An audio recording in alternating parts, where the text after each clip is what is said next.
வரதே பீரியட்ஸ்க்கு முன்னாடி ஸ்டார்ட் ஆகும். பீரியட்ஸ் முடியும் போதே அதுவும் சேர்ந்து குறைஞ்சிரும். பிம்பிள் வந்துருச்சுனாலே ஒரு சின்ன இரிட்டேஷன் இருக்கும். ஆட்டோமேட்டிக்காக கை அங்கே போகும் வைக்கணும்னு சொல்லிட்டு. மெயின் ஹைஜீனிக் தான். இந்த சின்ன குழந்தைங்கிறதுனால ஸ்கூல்ல இருந்து கேரி பண்ணிட்டு வந்துடுவாங்க, அடுத்த குழந்தைங்க கிட்ட இருந்து கேரி பண்ணிட்டு வந்துடுவாங்க. முடிய கட்டி பண்ணுறது, தானே வச்சு அப்படி உருட்டி எடுக்கிறது, நல்லா ட்ரெஸ் பண்ணிட்டு ஒரு ஒகேஷனுக்கு போகும்போது ஃபேஸில் நாள் அப்படி இருந்துச்சுன்னா வீக்லி ட்வைஸ் ஆர் த்ரைஸ் அந்த ஷாம்புவை யூஸ் பண்ணிக்கலாம். நம்ம எல்லாருமே சொல்றது பிம்பிள் வந்தால் அதில் கையை வச்சிடாதீங்க, வச்சா இன்னும் தான் ஸ்ப்ரெட் ஆகும் அப்படின்னு. பட் நம்மளால அப்படி இருக்கவே முடியல. பிம்பிள் வந்தாலே ஆட்டோமேட்டிக்காக கை அங்கே போயிடுது, தொட்டுடுறோம். இதை எப்படி கண்ட்ரோல் பண்ணுறது, இதை எப்படி சரி பண்ணுறது?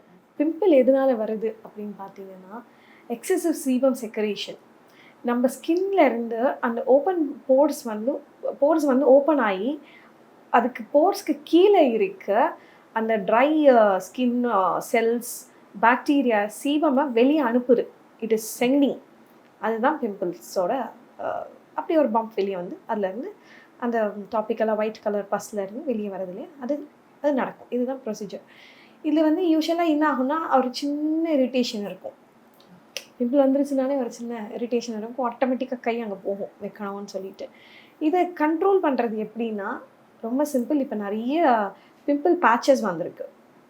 அந்த பேட்சை வச்சோன்னாவே நம்ம வந்து ஆட்டோமேட்டிக்காக கை போனால் கூட அந்த பேட்ச் மேலே தான் கை தொடும். நம்ம கை டைரெக்டாக பிம்பிள் மேலே தொடாது. அண்ட் க்ரீம்ஸ், மெடிக்கேட்டட் க்ரீம்ஸ் இருக்குது. ஸோ அந்த க்ரீம்ஸும் அதே மாதிரி தான் எடுத்து நம்ம வச்சா அது சப்சைடும் ஆகும். அட் த சேம் டைம் நம்மளும் கை டைரெக்டாக தொட மாட்டோம். தொட்டால் க்ரீமில் தான் தொடுவோம். அதுக்கும் மீறி நம்ம சும்மா அந்த பிம்பிளை வந்து டச் பண்ணோன்னு வச்சுக்கோங்களேன், அது ஸ்கார் ஆயிடும், ஒரு குழிவாயிரும். நம்ம ஸ்ட்ரைட்டாக இருக்க ஸ்கின்னை வந்து அழகாக ஸ்கார் ஆகி குட்டி குட்டி குழி ஆயிரும். அதுதான் நிறைய பேர் பண்ணுற தப்பே. தெரியாமல், அவங்களுக்கே தெரியாமல் தொட்டுடுறாங்க பிம்பிளில். அப்புறம் ஒரு ஃபியூ இயர்ஸ்க்கு அப்புறம் பார்த்தீங்கன்னா அவங்க ஃபேஸ் வந்து ஃபுல்லாக குழி ஆகி they come for the treatment. So அதனால டச் பண்ணாமல் இருக்கிறதுக்கு கண்ட்ரோல் பண்ணிக்கிறது ரொம்ப நல்லது. பேட்சோ இந்த மாதிரி இன்க்ளினிக்கல் க்ரீம்ஸோ யூஸ் பண்ணிக்கிறது பெட்டர். வந்துச்சுன்னா ப்ரொசீஜர் பண்ணி தான் அப்புறம் அதை கரெக்ட் பண்ணுற மாதிரி ஆகும் அந்த ஸ்கார்ஸை.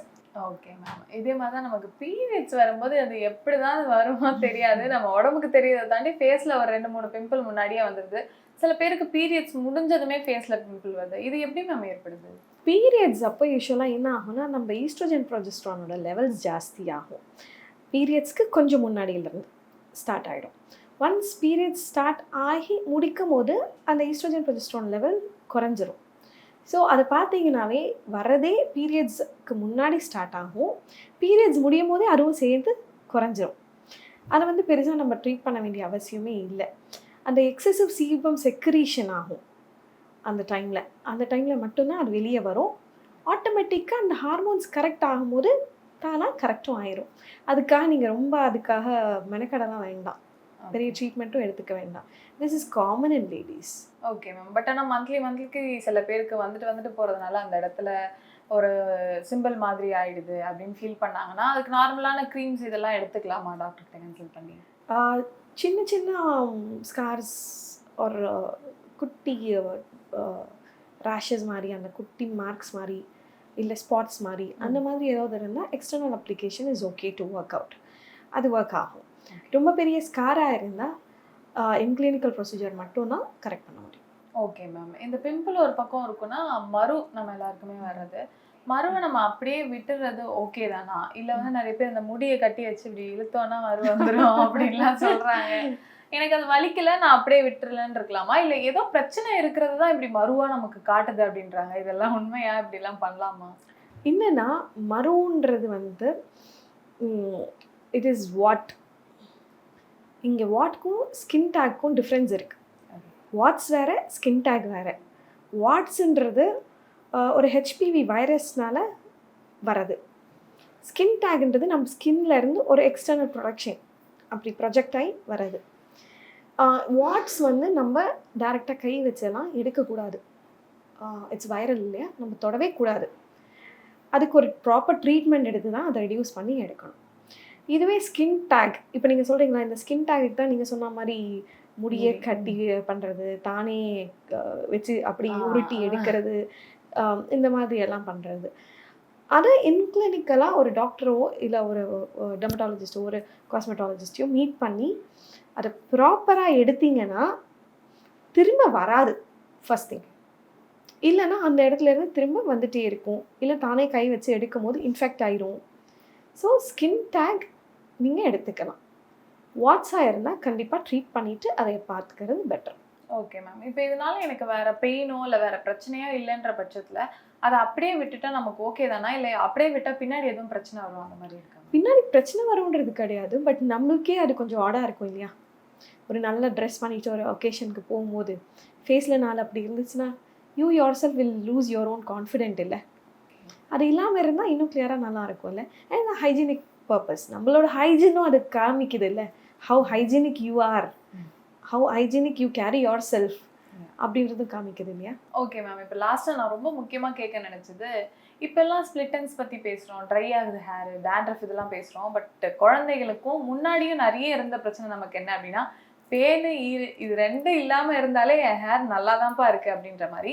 குழந்தைங்களுக்கு இந்த பிரச்சனை ரொம்ப அதிகமாகவே இருக்குது. நம்ம கூட ஏதோ ட்ரீட்மெண்ட்ஸ் எடுத்துப்போம், பட் குழந்தைங்கள இந்த ட்ரீட்மெண்ட் கொண்டு போகவும் பயமாக இருக்கும். அவங்களுக்கு ஹோம் ரெமெடிஸே பண்ணுறது சரிதானா, இல்லை அதெல்லாம் போகிறதுக்கு என்ன பண்ணலாம்? இன்கிளினிக்கல் ஷாம்பூஸ், மெடிக்கேட்டட் ஷாம்பூஸ் இருக்குது. வீக்லி ட்வைஸ் ஆர் த்ரைஸ் அந்த ஷாம்புவை யூஸ் பண்ணிக்கலாம். மெயின் ஹைஜீனிக் தான். இந்த சின்ன குழந்தைங்கிறதுனால ஸ்கூலில் இருந்து கேரி பண்ணிட்டு வந்துடுவாங்க, அடுத்த குழந்தைங்க கிட்டேருந்து கேரி பண்ணிட்டு வந்துடுவாங்க. அதை நம்ம கண்ட்ரோல் பண்ண முடியாது. பட் ஆஸ் அ பேரண்ட் நம்ம தான் அதை கேர் பண்ணிக்கணும். ஸோ நம்ம என்ன பண்ணலான்னா வீக்லி ட்வைஸ் ஆர் த்ரைஸ் அவங்களுக்கு அந்த மெடிக்கேட்டட் ஷாம்புவை கொடுத்து ஹேர் நல்லா வாஷ் பண்ணிவிட்டு திரும்ப அவங்களுக்கு க்ளீன் பண்ணலாம். அவங்க ஸ்கேல்பில் இருந்து ஹேரில் இருந்து ஃபுல்லாக எல்லாமே எடுத்து க்ளீன் பண்ணலாம். க்ளீன் பண்ணிட்டோம்னாவே ஓரளவுக்கு நம்ம மெயின்டைன் பண்ணிடுவோம். Okay ma'am. பட் இந்த மாதிரி மெடிக்கல் ரிலேட்டடான நிறைய ஷாம்புலாம் யூஸ் பண்ணால் குழந்தைங்களுக்கு அதை யூஸ் பண்ணக்கூடாது, குழந்தைங்களுக்குலாம் இப்படி தான் இருக்கும், அதுவே ஒரு காலத்தில் போய்டும்னு சொல்கிறாங்க. நோ அப்படிலாம் கிடையாது.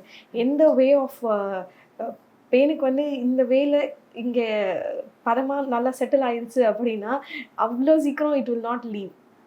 ஸோ வேறு வழியே இல்லை, we have to give shampoos and other external அப்ளிகேஷனை கொடுத்து அதை வெளியே எடுக்கிறது தான் நல்லது.